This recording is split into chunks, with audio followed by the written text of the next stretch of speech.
represents the 15th district. That's basically the city of Knoxville in the Tennessee legislature. And he made a lot of news recently when he introduced a bill that would legalize sports gambling in 2019 in the state of Tennessee.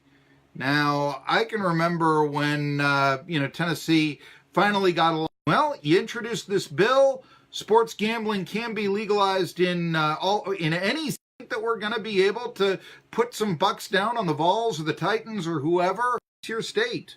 Well, let me say this. First of all, thank you for allowing me to get the lottery in the state of Tennessee, and those funds are aimed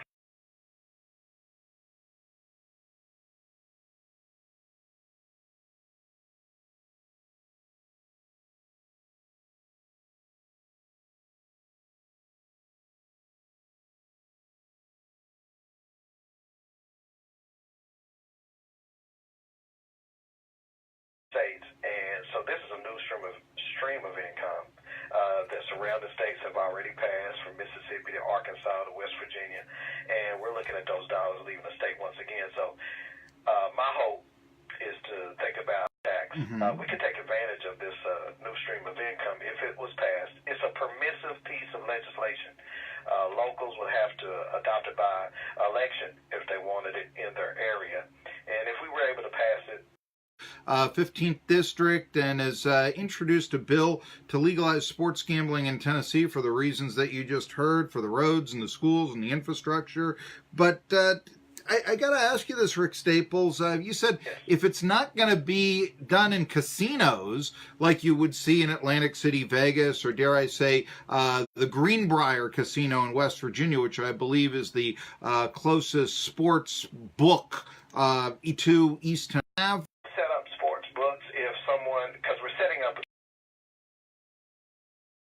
the governor and the Speaker of the House would appoint individuals to a commission, sports betting commission, that will promulgate the rules. But according to the law, no, you would have an opportunity for to come in and put a brick and mortar somewhere in the state of Tennessee, and that would allow to be able to house a sports book while individuals are watching games. Actually see that happening, and the long line and all that of somebody trying to put some money down while they're watching the ball games and eating their chicken wings and stuff. We're talking to Rick Staples, that represented 15th District. What kind of support have you received? And looking to speak to it, I hope my colleagues, our locals and our local businesses in the state of Tennessee, creating jobs and generating a source of income that we could use to benefit statewide. Now, let me say this. Businesses are in great support of this because they understand we're in a position to use and take care of locals even more. Dollars are going and whom it benefits. And it's great to have the support of businesses, stakeholders in the state that have seen this piece of legislation, have read it through, think it's complete, highly interested in trying to see this get passed through, and that's a positive thing. And the feedback we've gotten from to where you didn't have table gambling or casino gambling, we would be the first state to pass legislation like that. That's intriguing. I think that in Tennessee that might actually help you out getting this passed. Rick Staples, though, I got to ask. I'm a former cab driver from outside of Tennessee. I used to drive to take them home or get them to the casino, and I got to tell you, the percentage of people that would stiff me from the casino was higher than any other place. I rarely was stiffed, but it would happen at the casino because you would have, oh, by the way, I lost all my money, I can't pay you, and all this, which was always fun. These are people that had a problem. Rick, weighing that could happen if this bill is passed, is it worth it to have this in Tennessee? Let me say this. If you were a cab driver, not that you're not doing a great service now, you are part of hard-working men and women who really work hard for and Tennessee is made up of hard-working men and women that are trying to pay their bills and take care of their children. So kudos to you, and I hate that that happened to you because you were trying to take care of yourself and your family, obviously. Negatives in any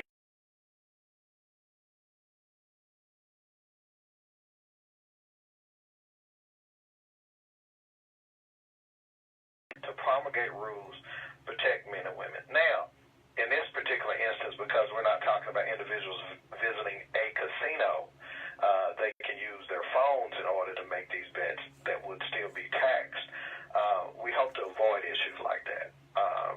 And we would want to make sure that people are betting responsibly. There's certain things in place already to where you have to be 21 years of age or older in order to participate. There are background checks involved in that as far as those that would have a license. So we've looked at every area that we could think of to make sure there's securities in place. And we would have faith in the appointments for the Sports Betting Commission to promulgate the rules that would help protect Tennesseans and make sure everything is above board. I know that right now, when one wants to place bets online, it's sort of the Wild West. And I know that some of the more reputable online sites, for instance, FanDuel has a place where you can bet. But you have to, even if you're betting online, be in New Jersey to place a bet.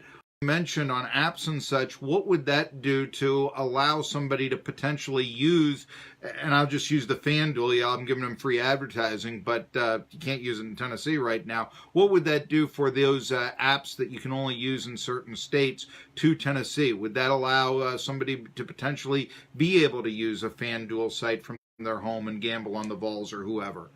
You can use anything that would allow for a brick and mortar somewhere in the state of Tennessee. We want setting anything up like that is paying taxes within the state of Tennessee. That's what we're looking towards and trying to make sure that that gets done. So they would have to have some sort of representation in the state of Tennessee and pay the fees in order to operate within the state of Tennessee. I see. Okay, so it depends on, if they could pay the fee if FanDuel wanted to do that. I understand. Right. Okay. Rick Spivey, when is this bill going to be voted on?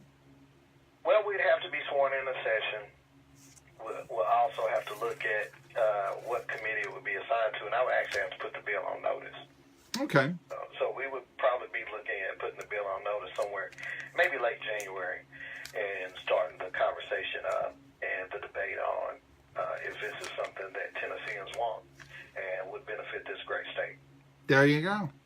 Rick Spivey. Well, I can see Staples. Did I say Spivey? Rick Spivey is. I'm sorry. He's the old pet. To get any bad emails. It's Rick Staples.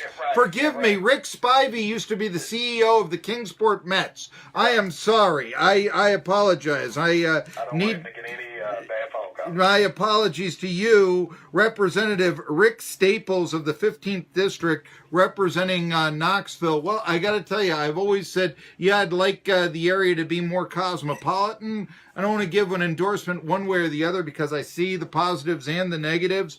But there would be, if this did pass, I got to say, there would be at least more action around here. So that would be a benefit. But at what cost? That's the question, and that's what you'll be debating and voting on in legislature. Looking forward to that. Rick Staples. His last name is Staples.